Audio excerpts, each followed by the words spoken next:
So here let's check another game.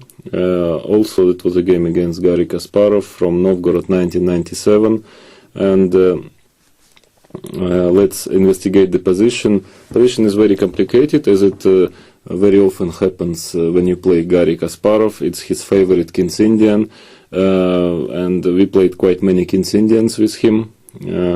And white is pawn up, as you can see, but black definitely has certain initiative. First of all, he has a very important white square bishop, which having certain pressure on the king side, which is making certain pressure on the king side, and also certain opportunities of attack on the G line on future.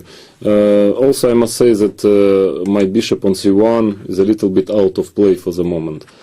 So, of course, it was possible here to play just king h1, let's say knight g6, rook g1, and the position is complicated and even, I must say, quite difficult to assess. I don't know who is better here, but I decided to play more aggressive, more active way. I decided to play g takes f4. Of course, it's pretty risky, and I think this decision was rather surprising for Garry, because before this move he was playing pretty quickly, and after he started to take his time and finally even end up in a slight time trouble. So g takes f4, e takes f4. Of course, this is the most logical way. Rook f4 would be illogical because of two reasons. First of all, it gives white opportunity to put his rook on g3 and to control the g line, and also because after ef4 black opens the diagonal for his bishop, and also the e5 square potentially for his knight. So of course e takes f4 is the right move. King h1. So now it's a very strange position when both players are trying to attack. So black is trying to create certain threats, but also white slowly starts to play on the king side. And of course the outcome will be decided in next few moves. This is pretty clear that next 5 moves will be decisive for the game. So bishop g4, this is very logical, because let's say after knight g6, rook g1, white has certain initiative on the g line. So bishop g4 just to put certain disharmony into white's position, because let's say after f3, bishop h5, I don't like anymore white's position, because his rook is stuck.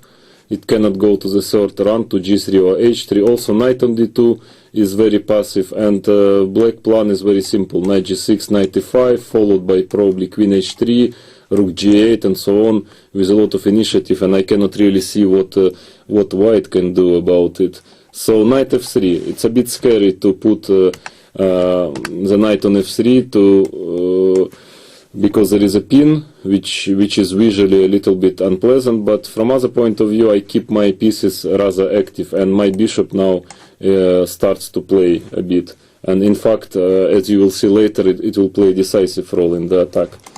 So knight f3, knight g6, rook g1, and now, yeah, remember I had already at this point something like 20 minutes left for the following 14 moves, so I was rather tense, and Garry, he still had like 1 hour, I think, left, and now he spent, I think, 40-45 minutes on his next move, and made a very unfortunate decision. By the way, I can tell you that my experience shows that very, very often it happens that after a very long thought, when you spend 40-50 minutes or even 1 hour, you make a wrong decision. And actually I read an explanation of one of the chess grandmasters about it, and he thinks that actually the chess player, he simply shouldn't think for more than, let's say, 20 minutes.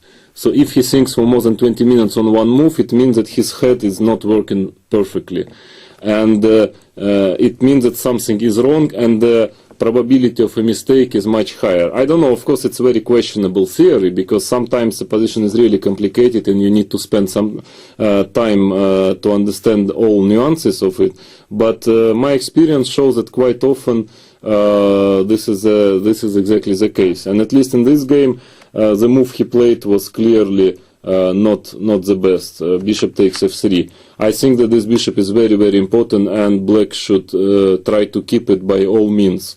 So because of this, the same goes for knight h4. It's not a very good move because of knight g5 check, hg, queen takes g4.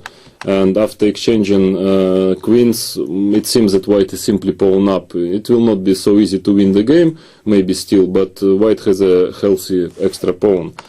That's why the best way to play was king h8, just to stop knight g5 check. And the position is pretty balanced, because there is some tactics, like for example knight c7 is possible to play. The idea is that after queen takes c7, white has rook takes g4, but black can go rook b6, and let's say knight e6, bishop takes e6. Again, if d takes e6, then simply queen takes e6 and protecting the knight on g6. So rook takes g6, bishop g4, and in fact black's position even improved, because his rook becomes suddenly very active and it can enter to b1 with rather unpleasant consequences for white. So probably it's not the right way to play. Another possibility is to play bishop b2. Of course, in general, it's a good idea to change these bishops for white, because definitely black's bishop is potentially much more active than white black color bishop. But the problem is knight h4, and now there's a very strange variation. Knight takes h4, bishop takes e2, rook takes g7. We take exchange on g7, king g7, knight c7, attacking the rook on a6 and threatening knight e6 check, and bishop takes c4. And the position is very messy. It's very difficult to assess. I really cannot tell you who is better and why. I think probably black is okay here. So probably after king h8, the best way to play was just maybe queen c2, just to get out of the pin, trying to follow with bishop b2. And okay, I like more white's position, but I guess it's a matter of taste. It's just because I'm used to look at the King's Indian from this side, from the side of white, and I am more used to play King's Indian with white. But I guess experienced King's Indian player who plays it whole life with black would consider this position as pretty satisfactory for black. But anyway, king h8 was definitely much better decision, because bishop takes f3. I was rather surprised by this move, I must admit, because, okay, just to give up a bishop like this, so to say for free, I found it pretty strange.